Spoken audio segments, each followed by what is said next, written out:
সাপুরিয়া, আমার ভাই কি বাঁচবেনি? যে সাপ কামড় দিছে বিষাক্ত সাপ। হ্যাঁ, আমার ভাই মনে হয় বাঁচবো না সাপুরিয়া।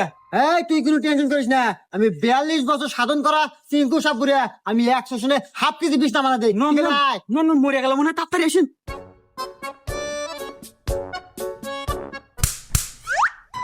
ইস বাপু, তুমি যদি আমাকে 2টা মিনিট আগে আনতে, তাই আমার এই বিষ আমার আয়ত্তে থাকে, আমি বিষ নামাতে পারি। কিন্তু এই বিষ আমার আয়ত্তে আর নাই। এই বিষ চলে গেছে পদ্মা দেবীর আয়ত্তে, আর সাথে মারাও গেছে। আচ্ছা সাপুরিয়া, আপনি জানি কত বছর সাধনা করিয়া আপনি সাপুরি হয়েছেন? ওই কথার কো না বাপু, পুরো 42 বছর সাধনা করে আমি সাপুরিয়া হচ্ছি, এ কি জানো জানো কথা? হ বাপু, খুব কষ্ট তাই না? আচ্ছা সাপুরিয়া সাপ, আপনি যে কইলেন ওই মারা গেছে, আরে বাপু ও তো সাপই কামড় দেয় নাই, ও তো ঘুমাচ্ছে। আর যাক সাপ কামড় দিছে এ তো ঘরের মতো। হুমুন্দি কয় গিরা না, এত পেশাল পারে ঘুমায়ও শান্তি নাই। হ্যাঁ